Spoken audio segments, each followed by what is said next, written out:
name is Troy Tennant, and today I want to talk to you about an organization called Children to Love International. I'm aware of this organization because of my ties to a good friend of mine named Kelly Bergen. Later in this video you're going to see an interview with him that will be followed by a short video about one of the children they helped over in India. Basically, just want to give you a quick overview of the organization.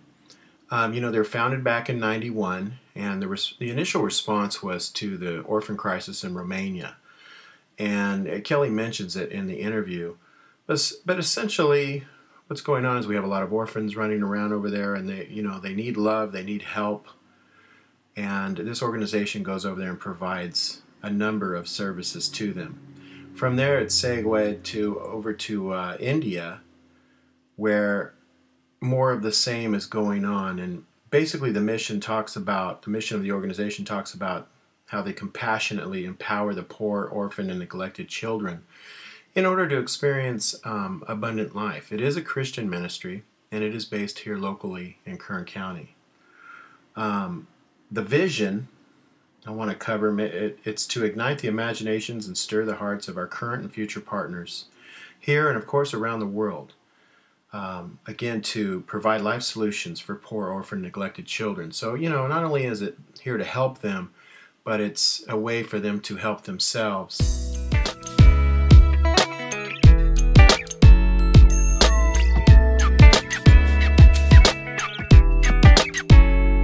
My name is Kelly Bergen. I'm an education technologist. I work for the Kern County Superintendent of Schools. I also volunteer for an organization called Children to Love. What is your primary role with Children to Love? I started as a technologist. I was training staff members on how to use cameras, and this is an NGO that serves children in different parts of the world. So what we needed were people in the field who would capture the stories, the pictures, the essence of what was going on, and communicate that with our constituents. So I went over there to train them, and I took computer equipment, cameras, things like that. Mm-hmm. Children to Love was founded in the early 90s, and it was a response to the orphanage crisis in Romania at the time. So Nicolae Ceausescu was a dictator, and he was a social engineer. The essence of what he did was he encouraged families to have lots of children and then give them up to the government. So there was a huge population of orphans. Out of that, a huge population of autistic children. It kind of overran the system. They deposed him in 1989, and then the world sort of discovered that all these things were going on. So really bad conditions in government orphanages. And it was a response of some women from Kern County who felt compassion for the children, went over, and all they did was hold babies and feed them, give them supplies, vitamins, some health care. Okay. And it blossomed into counseling because those kids got older, they had all kinds of issues, and now advocacy because they have the orphan population, which has kind of grown up. They have terrible social problems. What would you say in terms of Children to Love and your involvement with the organization? What is your primary focus now? You said India. What exactly could you comment on that? The focus went from training staff there, because in Romania we were trying to transition from American leadership to Romanian leadership.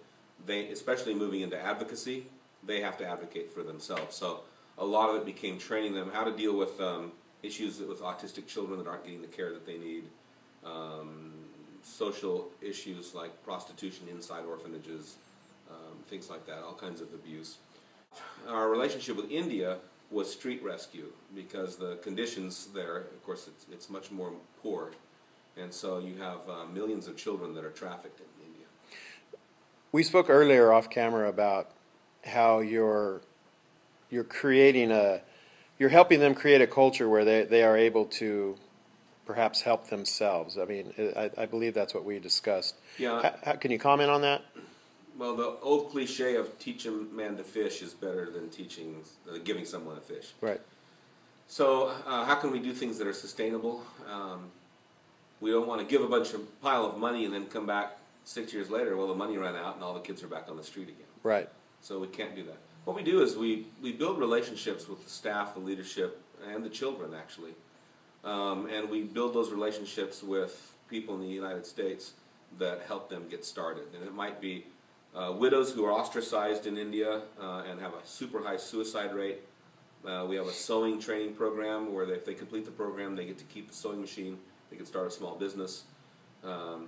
We have exchange programs with the kids. We do virtual learning back and forth between those kids and kids here. We have a mailing campaign where people send cards and letters to those kids. So they get a sense of family. It's a very structured organization, and these are kids with goals.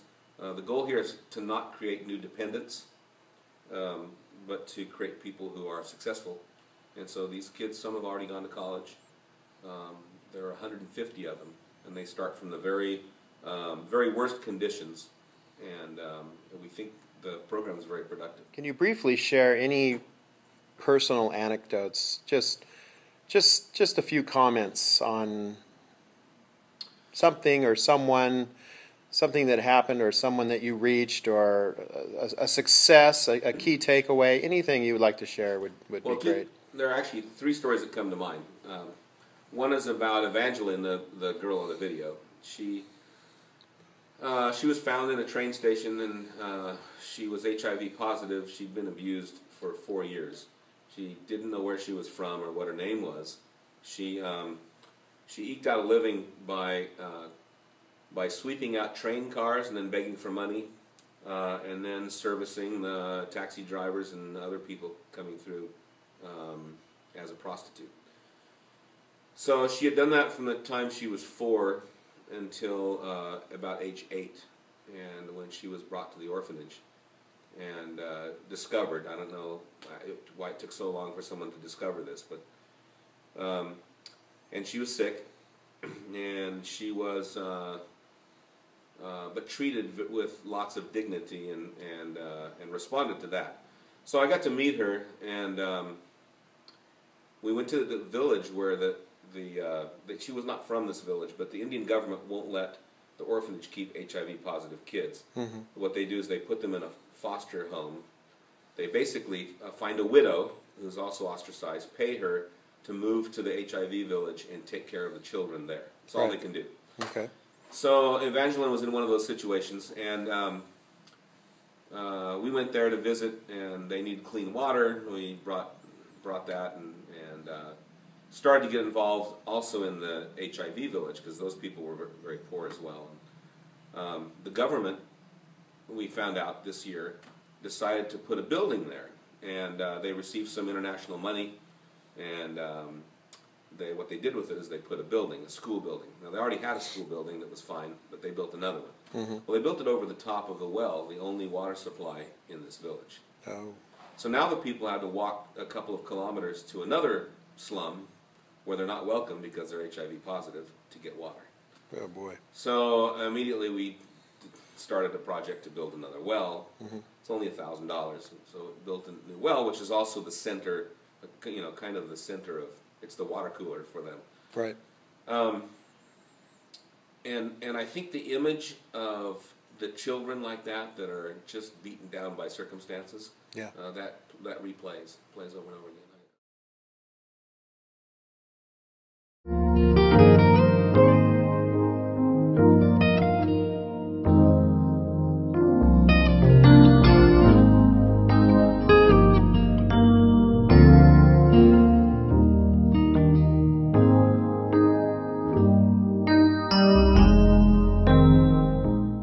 We found her at the railway station, and we brought her into the orphanage.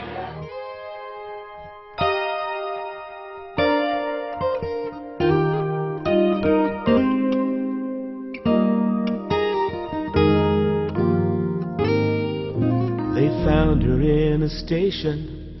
You know, she didn't know her name. Her innocence was taken. Oh God, who do we blame?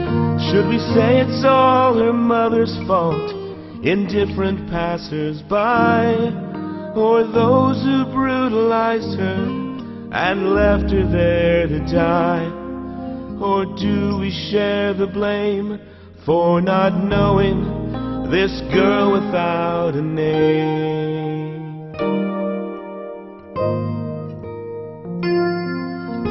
but I can see her face every time I close my eyes. 1,000 different questions leave me always asking why. I heard faith can move a mountain, Lord, but this one seems so high. Let her see your light, let her touch the sky. Oh, she needs you to know her, this girl without a name. She's just a child, bearing so much pain. Can you lift her with your hands? Oh, let us hold her in our arms, let us love her just the same, this girl without a name, this girl without. And when she came in, she was like with much fear, and she couldn't trust anybody, even myself.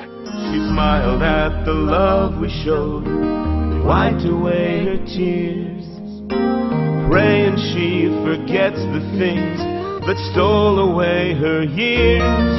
Oh, her innocence was taken. Oh, Jesus, bear her shame. Take the sickness from inside her, this girl without a name, this girl without a name. Oh, Evangeline, we weep for you.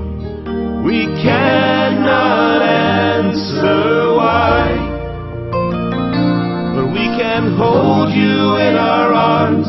We can hear you when you cry. We can lift your head up high. We can love you just the same. We won't forget your name. We won't forget your name. Oh, Evangeline, we weep for you, and we cannot answer why, but he can hold you in his arms. He can hear you when you cry. You can hold your head up high, 'cause Jesus knows your name. Taken her to a medical checkup. We found her to be with HIV, and this really broke my heart. He knows my name. He knows my every thought. For the last 4 years, she was on the streets. That falls and hears me when I call. Oh, Evangeline, we weep for you, and we cannot answer why, but he can hold you in his arms. He can hear you when you cry, And hears me when I call. oh, he knows your name. Hears me when I call. But now, she is much, much better. She needs love, caring, and someone who can say, I love you, Evangeline. Amidst all that you have gone through, Jesus loves you too.